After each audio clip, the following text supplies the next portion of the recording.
Hello everyone, welcome back to my channel. आज हम लोग पॉलिटिकल थ्योरी एंड की कंसेप्ट पढ़ने वाले which is most important for any competitive government exams. और क्लास 11th या 12th में ये टॉपिक आता है, मीन्स लिंकेज है आपको बेटर अंडरस्टैंडिंग करने के लिए पॉलिटी। तो let's get started. First we know to understand what is human uniqueness. Human uniqueness क्या है, मतलब ह्यूमन एक यूनिक क्यों है, उसके कुछ रीजंस है। Reasoning ability means humans can think logically, analyse situation and decide what is right और रॉन्ग।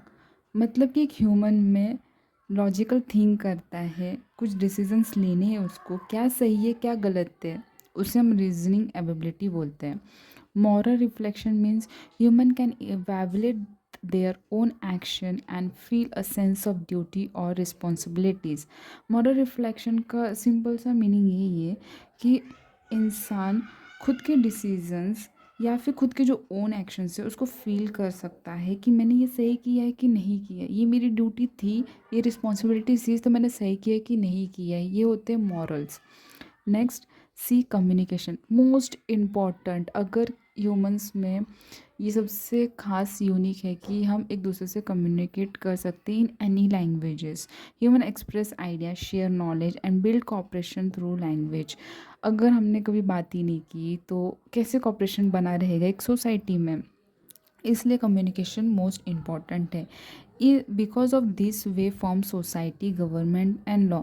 इन तीनों की वजह से जो ह्यूमन की यूनिकनेस है, इनके वजह से ही हमारी सोसाइटी, हमारी गवर्नमेंट और लॉज बने हैं। ह्यूमन यूनिकनेस और plus society, government form and laws से ही बर्थ होता है एक पॉलिटिकल थ्योरी का। Here is the basic concept. मतलब बर्थ कहाँ होता है पॉलिटिकल थ्योरी का, एक ह्यूमन यूनिकनेस और प्लस जब यही लोग आपस में मिलके सोसाइटी में एक ग्रुप या फिर एक गवर्नमेंट फॉर्म होती है या फिर एक लॉ बनाते हैं, तब बर्थ होता है पॉलिटिकल थ्योरी का। अब पॉलिटिकल थ्योरी क्या एग्जामाइन करती है? पहला, forms of leadership and governance. उसके बाद relationship between laws and freedom.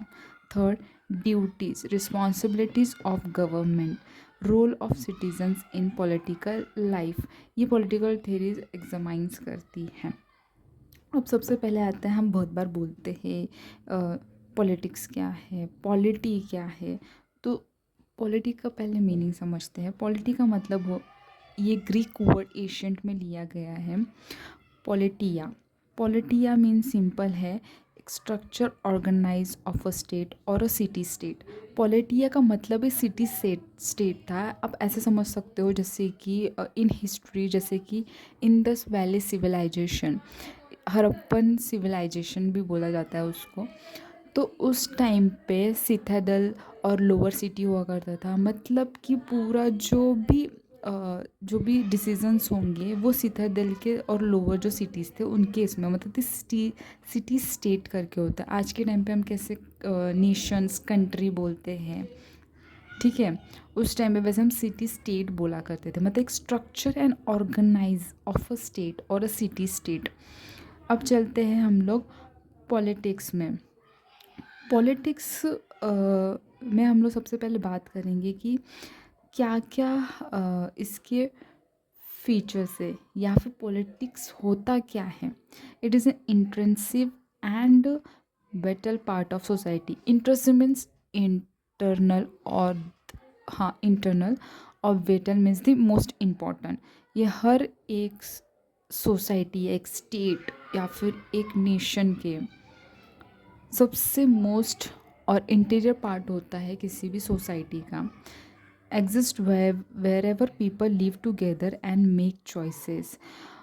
जहाँ पे भी लोग रहेंगे, लोगों के पास चॉइसेस रहेंगी, वहाँ पे पॉलिटिक्स होगा ही होगा। जैसे example, villagers deciding water sharing method. अब एक गांव है समझ लो, उसमें अभी वाटर डिस्ट्रीब्यूशन की बात आती है, तो वहाँ पे हमें ये शो करना पड़ता है कि ह्यूमंस को ज़रूरत है, need for an order and cooperation, कि इस हिसाब से चलना चाहिए, इस वक्त इतना पानी आएगा, इस वक्त के इतने लोग, इलाके वाले लोग इतना पानी भरेंगे, दैट्स ऑल। दूसरा एक question, school choosing a head boy और girl through voting shows political decision making. अब इसमें भी, अब स्कूल में देख लो, कॉलेजेस में देख लो, वहाँ पे भी एक पॉलिटिकल डिसीजंस होता है। मतलब कि एक स्कूल में एक गर्ल हेड बॉय और बॉय हेड बॉय की जब डिसीज़न लिया जाता है तो वोटिंग के बेसिस पे होता है। ठीक है। सेकंड है collective decision making. Politics involve negotiation decisions and compromise among diverse group. अब इसका मतलब हम लोग एग्जाम्पल से समझते हैं। Parliament debates on women's reservations bill reflect collective decisions. कुछ कुछ पॉलिटिक्स में ऐसे डिसीजंस होते हैं जहाँ पे हमें सच में कलेक्टिव डिसीजंस लेने पड़ते हैं, कभी कभी हम वो नहीं ले पाते हैं। इसलिए तो कम्युनिकेशंस लैंग्वेज बहुत इम्पॉर्टेंट है। मतलब पार्लियामेंट में इस चीज़ का डिबेट हो रहा है कि वुमेन्स को रिजर्वेशंस मिलना चाहिए, तो पार्लियामेंट में जाएंगे, लोकसभा में इस बारे में चर्चा होगी, एंड उससे जो भी मिलना चाहिए, नहीं मिलना चाहिए, कलेक्टिव डिसीजंस होता है। एक पॉलिटिक्स का मतलब यही है। Parliament depends on the uniform civil code reflect this process. दूसरी, अभी यूनिफॉर्म सिविल कोड अप्लाई हुआ है तो पार्लियामेंट इसने डिसीजंस लिए, ठीक है। मतलब एक कलेक्टिव डिसीजंस मेकिंग होना चाहिए। Then ever present nature, Gandhian view. अभी इसका मतलब ये कि गांधी जी ने ये बहुत लिंक किया है पॉलिटिक्स को एज अ कोयलिंग स्नेक, लपेटा हुआ सांप। मतलब ये हमेशा रहेगा पॉलिटिक्स, हम इसको इग्नोर नहीं कर सकते। अपने ही इसका पार्ट है वो। जैसे कि फैमिलीज़ है पॉलिटिक्स, फैमिली में पॉलिटिक्स होती है। जैसे कि एक डिसीज़न लेना है किसी भी चीज़ का, तो हमेशा हम पापा से पूछते हैं, ठीक है। तो वहाँ पे भी दिखाई देता है, पॉलिटिक्स हर जगह होती है। नेक्स्ट पार्ट आता है अपना indispensable for society. Again indispensable means most important ही होता है। Ensure harmony, stability and progress. मतलब एक सोसाइटी में हारमोनी, पीस रहना चाहिए, पीसली सब काम होना चाहिए, झगड़े नहीं होने चाहिए, एक स्टेबिलिटी होनी चाहिए और प्रोग्रेस देखना चाहिए, देश के विकास देखना चाहिए, खुद का एक विकास देखना चाहिए। उसके लिए सोसाइटी में मोस्ट इम्पॉर्टेंट है, जैसे कि peaceful election in India, sustain harmony and progress. अभी इलेक्शंस आपको पता है होते हैं, तो उसमें एक पीसफुल तरीके से होना चाहिए, ठीक है। Harmony, progress. अब हमने पॉलिटिक्स तो पढ़ ली, ये सब जो था पॉलिटिक्स मतलब क्या होता है, intrinsic and vital part of society.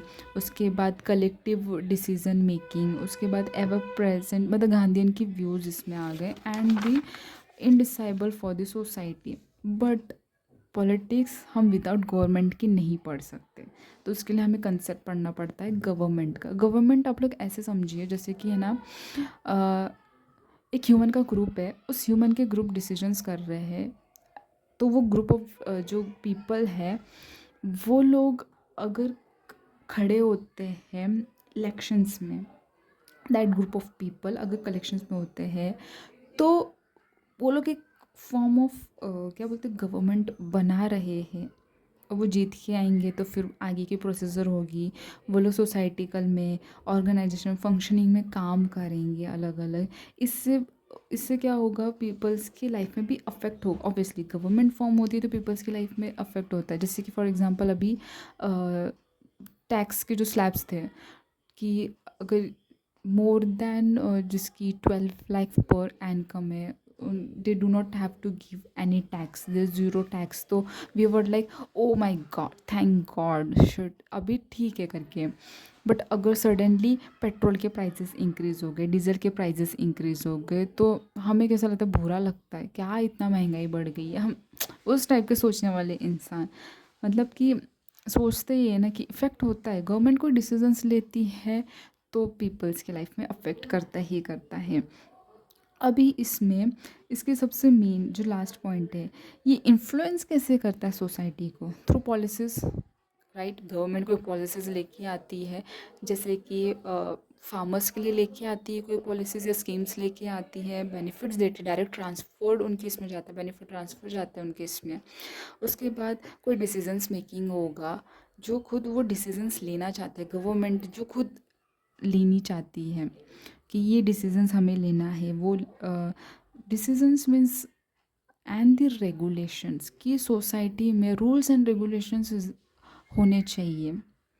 That's all about the politics, polity and the government. Here I have completed the basic terms.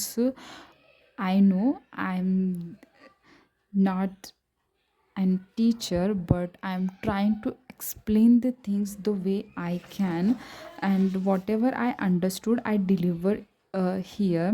If there is any confusion, or if you do not understand what I am trying to say, please comment me, because it is very important for me to know that whoever the students who are listening to my lectures, please comment below that it is आपको समझ में आ रहा है कि नहीं आ रहा है, या फिर जो मैं बोल रही हूँ वो गलत है कि सही है। Okay, that's for all today. Thank you so much, bye bye.